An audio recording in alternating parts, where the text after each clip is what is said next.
Welcome back to our YouTube channel. खूप दिवसांनी आम्ही ब्लॉग काढतोय. हर्षूची झोप झालेली नाहीये आणि ब्लॉगला मिनी ब्लॉगला खूप सारा गॅप पडला. I know that.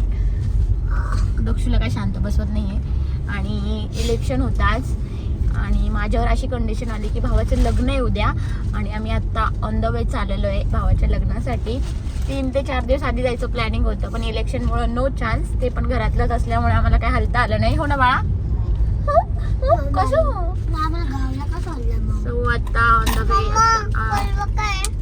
हा परवा आम्हाला ना आमच्या गावाचा उरूस आहे तर आमचं घर गावाहून आल्यापासून तेच चालू आहे. मम्मा परवा काय परवा काय? गावाची जत्रा असते ना. यात्रा ना का जत्रा? यात्रा आहे. गावाची यात्रा आहे. हर्षूला चालले परवा काय परवा काय.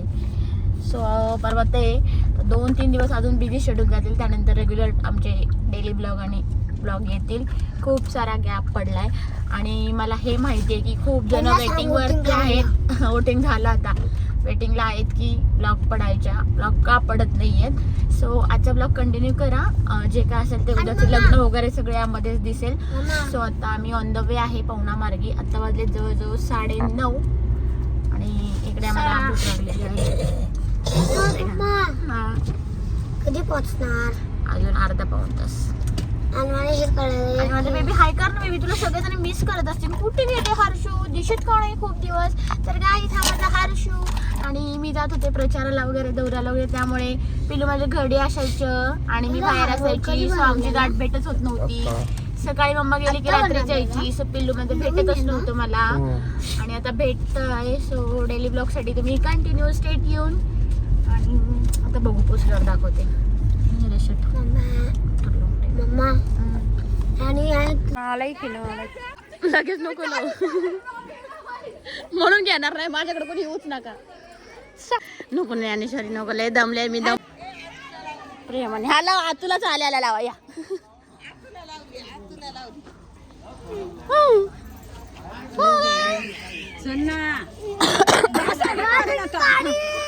साडीला नको लावू. बघा अशा भाऊजा पाहिजे.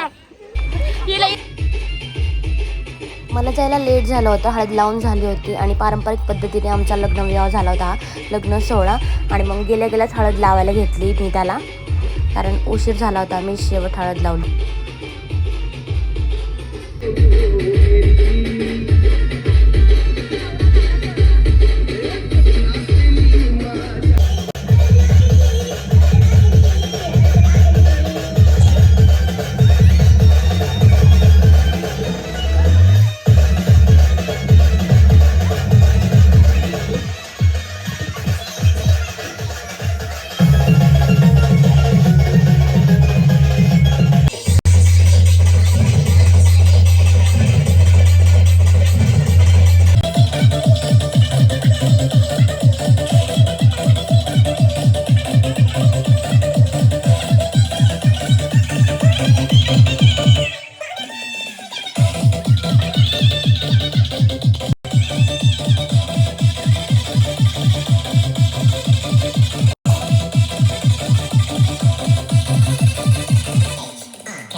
चाललेलो आहे आणि खूप असं घाईत आवरलेलं आहे, सिम्पल अँड स्वीट. आणि मी असंच आवरणार होते कारण इलेक्शनच्या गडबडीत तुम्हाला माहिती आहे काहीच तयारी केली नव्हती. आम्हाला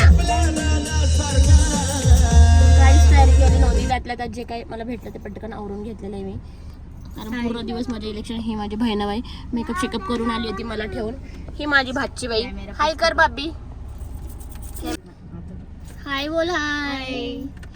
आणि ही माझी सर्वज्ञा, ही तिची मम्मा आणि हे माझा बच्चा नेहमी तोंडात हात घालत असतं. बेबी आहे ना ते माझा. ब्लॉग नाही ना. आता काही आम्ही आदरवाडीमध्ये आलेलो आहोत लग्नाला. लोक येतात, 1:30चं लग्न आहे. सो आता लग्नाची तयारी चालू आहे. नवरदेव पुढं गेलेला आहे. कंटिन्यू करा तुम्ही. गाईज ही माझी आत्या, ही माझी मोठी आत्या, ही माझी काकी आणि सगळी मागची गँग. कोण हे कोण ऐकर की बरं. म्हणून तर आत्या मला ना कर.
देई जे आता त्याची समूह म्हणे रुक्मिणी पुत्र वडील त्यासी कुर्या सदा मंगलम शुभ मंगल मला का. लग्न पार पडलेलं आहे. आता जेवायला बसणार आहे. सगळ्यांनी सगळं व्यवस्थित जेवण आता जेवायला बसणार आहे म्हणून आम्ही. लय दमले उन्हातानाचं. हॅलो, आलेल्या सरी पाहुण्यांना विनंती आहे की मंदिरामध्ये आहे दोन्ही मंडळ ट्रस्ट आदरवाडी आपणासही सर्व. माझी काका तिकडे हे माझी काकी. आदरवाडीला लग्नाला आलो आम्ही. कसं वाटतंय? कसं वाटतंय? गरम झालंय असं वाटतंय. मे महिना आहे, इतकं जोरदार कडक ऊन आहे आणि फुल गरमी झालेली आहे. लोकांनाच झाले जेवतोय कधी पळतोय कधी. बरोबर का नाही? मग काय बोल कुठं दिसली. खूपच ऊन आहे गाई. आणि अशा प्रत्येक जणांनी लांब लांब नवऱ्या करावं बायका. मग आम्ही लग्नाला येत नसतो. आता आहे ना जेवायला चाललंय. पुढच्या भावांना सांगणार ह्याच्या पुढची गावं पकडा म्हणजे आम्ही येतच नाही लग्नाला तुमच्या. आता चाललो जेवायला. जेवायची पंगत दाखते. या गावात मी आधी प्रचाराला आले होते त्यामुळे बरेच लोक अशी ओळखीचे आहेत. त्यामुळे तुम्हाला दाखवते मी आता. आणि मंदिरात पण आले होते मी. आता आम्ही सगळे जेवायला चाललो. एवढं भर ऊन आहे की काय विचारूच नका. आणि तुम्हाला कळलं असेल इतकं सारं सिंपल आवरण्यामागचं कारण मला माहिती होतं की ऊन खूप आहे. हे माझी भाऊज आहे ज्ञानेश्वरी. नाव कसं आहे बघा तुम्ही, ज्ञानेश्वरी. गाईज ही माझी भाऊज आहे. लुक कसं आहे बघा. आणि बहिणाबाई हाय कर. ही दुसरी बहिणाबाई. ट्रॅफिक आहे जेवायला. खूप ट्रॅफिक आहे हो. जेवणासाठी ट्रॅफिक चालू आहे इकडे बघू शकता. आम्ही सध्या घेऊन आम्ही सिग्नलला आहे. जेवायला बसतो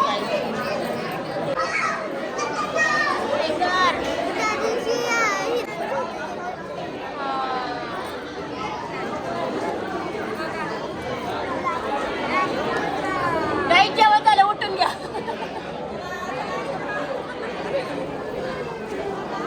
काय करा हळू जा जर पैसे नाही. गाई आम्हाला त्याला दिलेली गरमी. तर गाईज इतकं सारं ऊन होतं आणि 1:30चा टायमिंग होता मुहूर्त. ते लागलं लग्न जवळजवळ 2-2:30ला म्हटलं तरी चालेल. इतकी गरमी झाली आहे. ओ काका हर्षूनी मला हे आणलंय स्प्राईट आणलंय. खूप गरमी झाली आहे आणि दक्षिणी पण आणलंय आणि आम्ही आता घरी चाललोय. मला खूप गरमी झाली आहे आणि तेवढ्या दिवसाचा सगळा जो ताण आहे त्रास आहे घरी जाऊन रिलॅक्स करेल म्हटलं पण माहित नाही आता कधी पोहोचेल. 1.5-2 तासाचा प्रवास आहे. इथं घरी जाऊन झोपणार आहे पहिला. असेच म्हणतात आणि टी व्ही बघतात. छान झालं लग्न. मस्त असं लग्न झालेलं आहे. खूप सारं ऊन लागलं आणि काय विचारायलाच नको काय ऊन लागत होतं. जसं काय मे महिना चालू आहे. चलो बाय कंटिन्यू करा. आता आम्ही चाललो घरी. जेवण खाल्लं. खूप दिवसानंतर गावाकडचं जेवण खाल्लं आणि शाकभाजी खरंच खूप छान झाली होती आणि जेवण असं खूप दणकून जेवले मी कारण की भाजी छानच झाली होती ना. तुम्ही नाही खाल्ली का? आणि भाजी खाल्ली ती चांगली करताय. चांगली होती. भाजी छान होती ना. भाजी खरंच खूप छान झाली होती. वरण भात भाजी तरी होती. भुकेला बघा. वरण भात भाजी आणि काय खाल्लं आपण जिलेबी होती लोणचं होतं. गावाकडचं जेवण खूप दिवसांनी. नाही दिलं. चालेल चला कंटिन्यू करा. पुसते तिथं आणि झोप चल जरा वेळ. एवढा भाजी रोड कोणी बनवला? मम्मा इथं झोपणार मी इथं झोपलोय. आता पुढं बसलाय त्यामुळे मी तुम्हाला दाखवतो. मित्राच्या पाठीवर आणि छातीवर वार करत हत्या झाल्या. धुळ्याच्या साखरे झोपली अजितदादांचा 13वा होत नाही तोपर्यंत बोलणार नाही. मी तर लाईट लावली इथं उजेड नव्हतं काढायला म्हणून. अजितदादा पवार यांचा विमान दुर्घटनेमध्ये दुर्दैवी मृत्यू झाला. याचा धक्का खासदार सुप्रिया सुळे आधी दिसते का तुम्हाला येडा पुढे चाललाय येडा. इथं बावळट म्हणतो त्याला रोजचा बावळट. राहू दे आता नंतर भेटू बाय.